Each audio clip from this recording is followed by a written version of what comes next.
El orgullo engendra al tirano, el orgullo, cuando inútilmente ha llegado a acumular imprudencias y excesos remontándose sobre el más alto pináculo, se precipita en un abismo de males, del que no hay posibilidad de salir. Pero la orden de combate está a la calle los revolucionarios.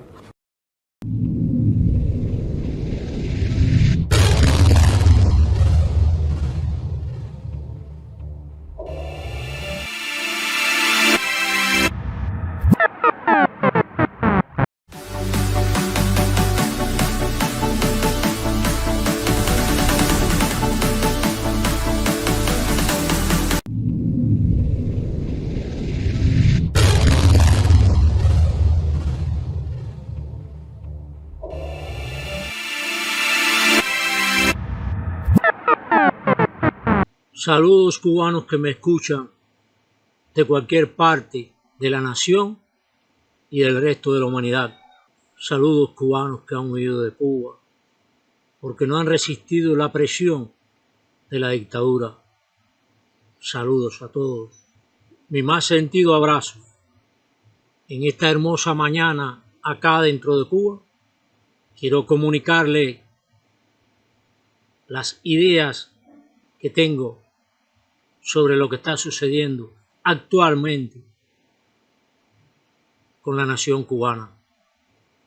El tema es la inmigración forzada, el suculento y corrupto negocio de tráfico de personas.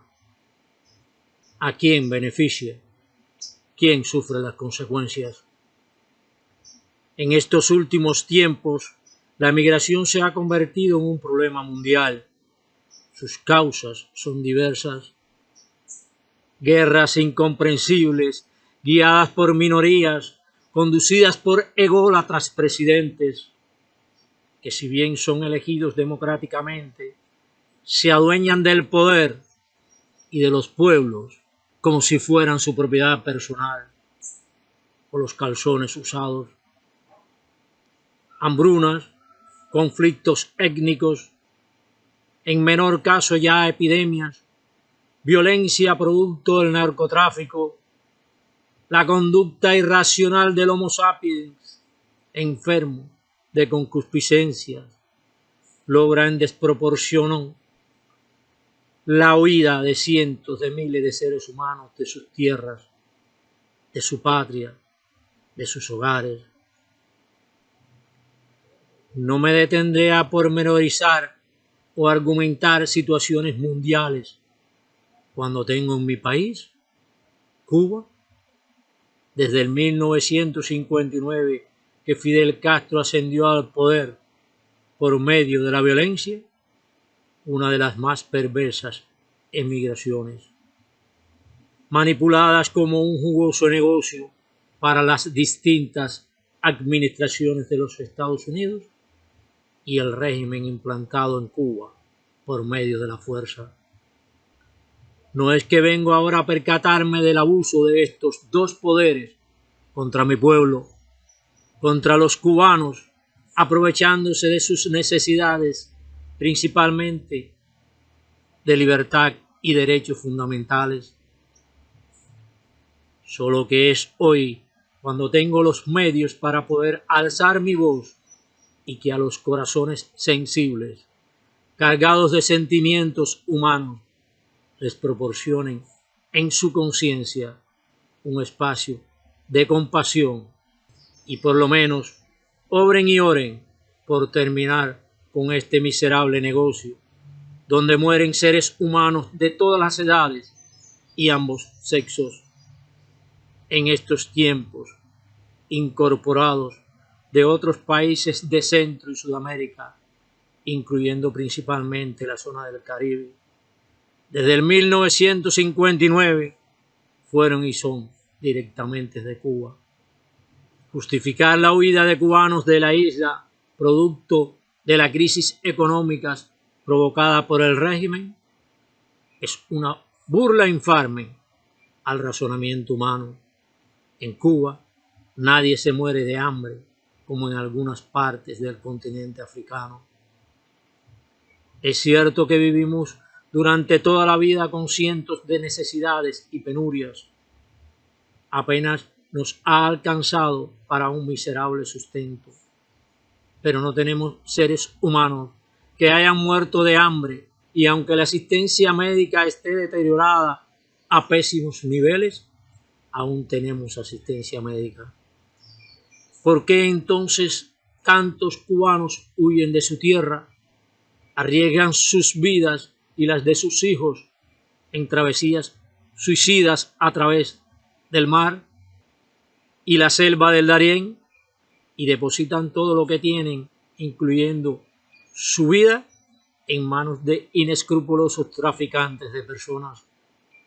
Yo tengo una sola respuesta para esta pregunta, una respuesta corta y concreta. El régimen implantado en Cuba por Fidel Castro y el Partido Comunista. Pero de los que mueren hoy hay otro culpable más poderoso aún, y que contribuye agazapado tras el paraván de derechos humanos a la masacre sobre mi pueblo. ¿Y por qué digo masacre? Porque alentar, proporcionar, incentivar y acomodar las huidas se convierte en una masacre física y espiritual cuando se hace masiva contra un pueblo. Porque no es realmente contra el Estado, sino contra una nación que es más que un Estado. Los Estados Unidos han venido durante casi 63 años participando en la masacre del régimen a la nación cubana, pero no por el supuesto bloqueo como ha pretendido justificar la perversidad del régimen. El supuesto bloqueo que actualmente probada está su inexistencia. No es esta su participación en la masacre de Cuba como nación, sino la utilización y la manipulación del tráfico de cubanos como si fueran objetos. Por supuesto, no solo los Estados Unidos han participado del inescrupuloso negocio, también tenemos a España con su historial de consanguinidad, como si fueran tan sensibles a los sentimientos humanos, cuando fueron partícipes de una de las peores inquisiciones del mundo. Llevaron a cabo una de las más desastrosas guerras civiles en su territorio. Asesinaron y encarcelaron hombres de una excepcional categoría humana y colonizaron América a base de espada y hoguera. Soy cristiano y no he encontrado en ningún versículo bíblico que es un acto cristiano quemar vivo a un ser humano por no creer en Cristo. Las palabras que se dice pronunció el indio Atuey antes de ser quemado vivo, yo también las hubiese articulado. Si ustedes, refiriéndose a los españoles, son cristianos y van al cielo, yo no quiero ser cristiano. Ahora se compadecen de sus atrocidades con América, brindando oportunidades a los hijos y nietos de españoles de obtener la nacionalidad española, y quizás con otro país de América funcione su misericordia, pero en el caso de Cuba también se chupan una parte de su sangre. Así como los Estados Unidos han aprovechado las oportunidades brindadas por Fidel Castro y su régimen, España también lo ha hecho.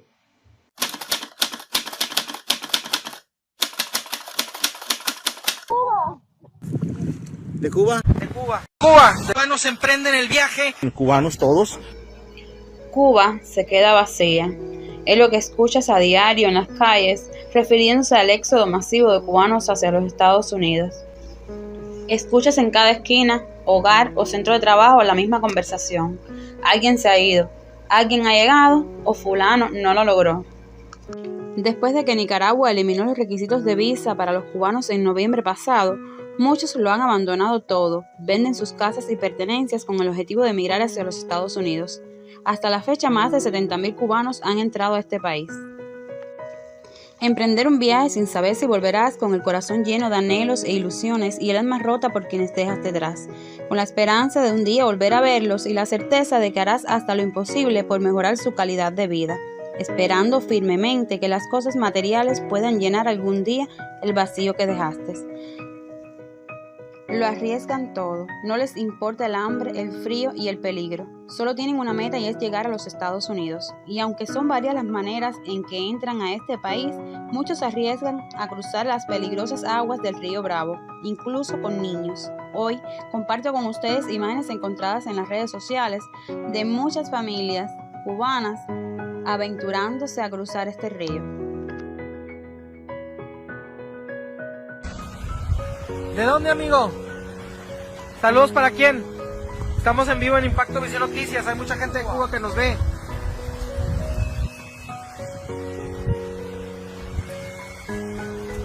Saludos, amigos.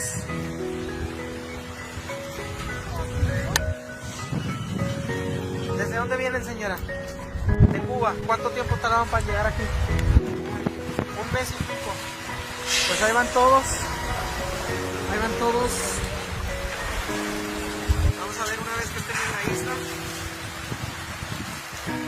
Bueno, pues hay personas que no quieren pues, ni decir su nombre. Hay personas que realmente tienen mucho miedo. Yo comprendo, yo entiendo. Allá van llegando ya en camino, enfilados hacia los Estados Unidos a través del río Bravo en esta frontera de Piedras Negras, Coahuila con Igolpas, Texas.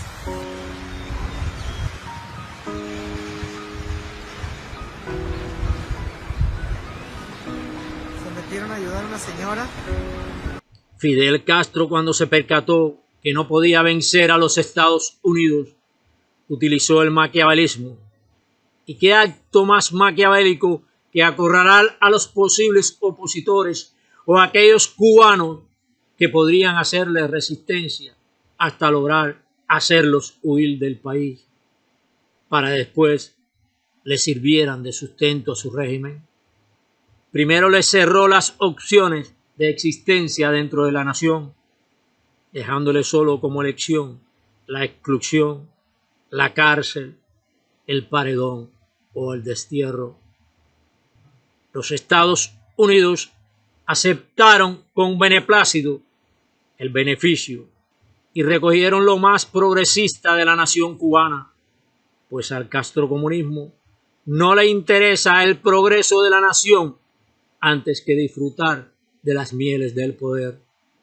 Primero fueron los vuelos de Camarioca, luego le siguieron las escapadas por mar, el gran éxodo del Mariel en el año 1980.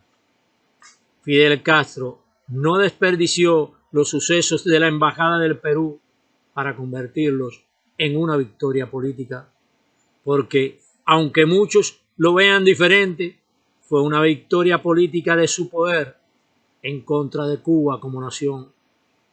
Aplicó toda la perversidad de un misántropo. Su odio enfermizo contra el pueblo se patentizó, puso a funcionar todos los mecanismos diabólicos de su arma perversa. Enfrentó al pueblo contra el pueblo, al desposeído contra el desposeído, al humilde que utilizó para alcanzar el poder contra el humilde que también le dio la oportunidad de llegar al poder. Fue impúdico, desvergonzado, perverso ver a cubanos cargados de miserias, repudiar, vituperar, ofender y maltratar física y espiritualmente a otros cubanos que solo querían libertad, salir del yugo de la opresión. Logró uno de los actos más mezquinos dados en la historia de esta América: hacer que un cubano despreciara y se peleara con otro cubano por las miserables ambiciones del poder. Esto dio la medida en que su política de adoctrinamiento había logrado enajenar el razonamiento del cubano.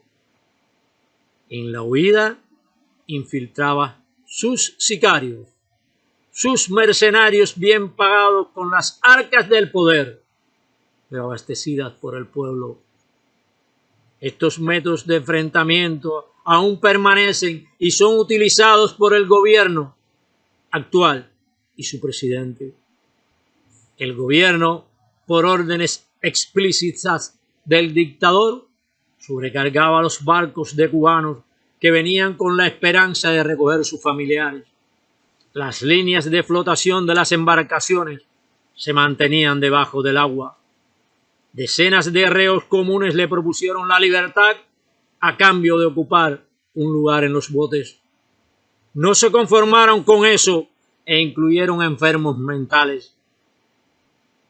En esto el gran líder superó la perversidad de Maquiavelo.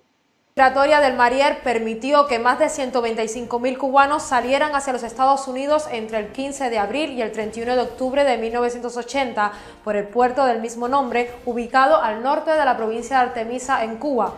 Esta cifra superó el éxodo de Camariocas del año 1965, en que salieron de la isla aproximadamente 30.000 ciudadanos con igual destino. A los cubanos emigrados durante este periodo se les conoce desde entonces como los Marielitos. La historia sitúa el origen de este acontecimiento en el asalto a la Embajada del Perú el 1 de abril de 1980 por un grupo de civiles cubanos que viajaban a bordo de un autobús público y lo empotraron contra la reja con el objetivo de entrar al recinto y solicitar asilo político. Como respuesta, el presidente cubano Fidel Castro advirtió a la Embajada del Perú, país con el que mantenía relaciones tensas, con retirar la protección si no entregaban a los asaltantes. La embajada se negó y les concedió protección diplomática. Días después, el gobierno cubano hizo público que todo el que quiera asilarse en la embajada podría hacerlo sin represalias. La respuesta de la población desbordó las previsiones y en solo unos días más de 10.000 cubanos se refugiaron en los jardines de dicha embajada. Ante esta situación, Cuba autorizó a los exiliados en Miami a recoger a sus familias y a todo el que quisiera emigrar, poniendo a disposición como centro de operaciones el puerto del Mariel. El 21 de abril, 2 barcos camaroneros arribaron con los primeros 55 refugiados cubanos a bordo, a Cayo Hueso, a 110 millas del puerto de Mariel. Durante los 6 meses siguientes, el exilio cubano puso en marcha su maquinaria, fletando cientos de barcos para recoger a parientes y amigos al otro lado del estrecho de la Florida. Los propietarios de los barcos llegaron a cobrar hasta $4.000 por pasaje. Las oleadas migratorias duraron hasta que Estados Unidos, que se encontraba bajo la presidencia de Jimmy Carter, cerró la puerta por las repercusiones negativas que la crisis migratoria estaba generando. Durante este periodo, el líder cubano advirtió que la mayoría de los disidentes eran un peligro para la sociedad, pues con la crisis enviaron a 8.000 presos comunes, además de cientos de personas que estaban internadas en instituciones mentales, lo cual provocó momentos muy tensos entre los tranquilos pobladores del condado de Miami. El periódico El País recoge las palabras del actual alcalde de Miami, Tomás Regalado, quien señala que las estimaciones más conservadoras apuntan a que el 15% de los que llegaron eran delincuentes. El político recuerda que fue una bomba demográfica y una bomba política, pues hubo que alojar a gente en campamentos junto a las autopistas, hacer ejercicios malabares para alimentar a todos los recién llegados o escolarizar a más de 12.000 niños que no hablaban inglés. En pocos meses creció el paro y el número de pobres. La tragedia de la emigración no terminó ahí. El gran líder se percató del negocio sin invertir más que cuerpos humanos y cubanos y calculó nuevamente un nuevo tráfico de personas masivo. Año 1994. Los balseros. El negocio de tráfico de personas le fue más provechoso. Adquirió un tratado de 20.000 visas anuales para cubanos supuestamente desafectos al régimen. En todo este pérfido tráfico de cubanos como objetos políticos, los Estados Unidos aceptaban gustosamente el chantaje del régimen castrocomunista, no importándoles tampoco el progreso de Cuba como nación, ni que no se permitieran el ejercicio de los derechos humanos. Los beneficios para ambos gobiernos eran considerables. El sufrimiento caía sobre el pueblo de Cuba. Las separaciones y los muertos no eran norteamericanos. Las lágrimas eran y son cubanas.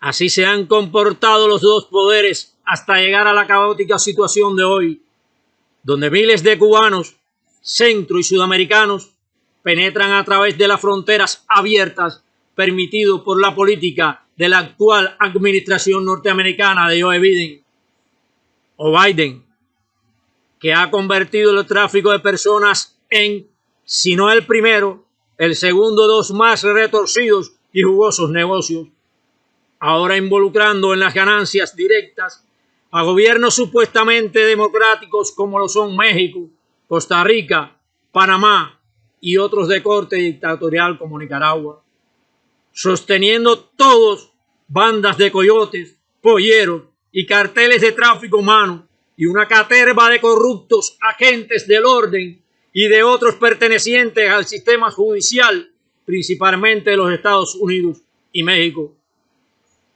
Pero en el fondo de todo, esta vorágine de bajas manipulaciones, hay un solo beneficiado y a la vez causante de toda esta tragedia sobre los pueblos de América, los Estados Unidos de Norteamérica. Pues si actuaran según los códigos internacionales, las leyes constitucionales de sus propios estados, el respeto a sus fronteras resulta indispensable para la seguridad nacional de sus estados. Si los Estados Unidos tienen las fronteras abiertas, los demás lo secundan. Hoy, en estos mismos momentos en que hablo, cientos de funcionarios están siendo sobornados, cientos de coyotes están siendo pagados, cientos de cubanos están arriesgando la vida en las travesías, cientos de lágrimas de víctimas del tráfico humano están siendo derramadas y ninguna pertenece a los familiares de Biden, de López Obrador, de Ortega o de los altos funcionarios pertenecientes al régimen castrocomunista. De sobra conocen los Estados Unidos el proceder maquiavélico y ruin de la dictadura castrocomunista. De sobra saben los Estados Unidos que las vidas cubanas solo le ha importado al régimen para campañas políticas, satisfaciendo egolatrías del gran dictador, del gran líder. Lo demostró con las aventuras belicistas desarrolladas a través de todos estos años. Angola, Etiopía, Bolivia, las guerrillas de Colombia, el Frente Farabundo Martí, la lucha armada de Ortega en Nicaragua, la maniobra política preparada para que asesinaran a los cubanos que se encontraban en la isla de Granada cuando la invasión, y después hacer la campaña política contra los Estados Unidos preparada por él y su Partido Comunista, penetrando así la sensibilidad del pueblo en estremecedor discurso como cuando el atentado al avión de Cubana. El pueblo lloró, como llora ahora la emigración, pero él se enorgulleció con los ojos brillantes de prepotencia y ego, no de lágrimas.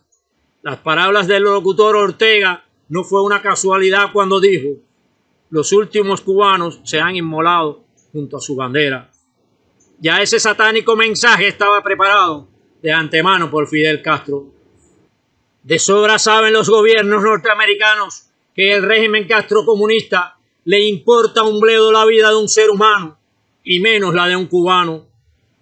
Entonces la misericordia que no cabe en uno debía tomarse en cuenta por el otro, que no es una dictadura. Si el gobierno norteamericano conoce de las perversas maniobras del régimen cubano en cuanto a la migración, utilizada como arma de chantaje, un acto de misericordia hacia el pueblo cubano debía ser las fronteras cerradas de acorde con las leyes de la Constitución norteamericana. Si las fronteras permanecieran cerradas al tráfico, por más ilegal de personas, si los que penetran de forma ilegal a los Estados Unidos fueran repatriados inmediatamente y no utilizados de mano de obra barata, unos y otros de los más talentosos empleados para el beneficio de los Estados Unidos, estoy seguro que no perecieran tantos cubanos, entre ellos niños, sin conocer la vida y ya los asesinan. Porque el tráfico de personas se ha convertido en uno de los más inhumanos crímenes a la humanidad. Sí, estas palabras sientan en el banquillo de los acusados de asesinato de niños y de cubanos a Joe Biden y su administración por incentivar en la práctica las salidas ilegales desde la isla de Cuba. Mi pueblo de adentro y de abajo no puede continuar siendo víctima de estos dos poderes que, como dos equipos de fútbol contrarios, lo toman de balón y han estado durante casi 63 años ya dándole patadas de un lado al otro sin cambiar el balón, aunque hayan cambiado muchos jugadores. ya que la humanidad no ayuda a quitarnos esta fatal condena de encima y el pueblo lo más que hace es huir como ratas, por favor, tengan misericordia y compasión los Estados Unidos y los estados del mundo.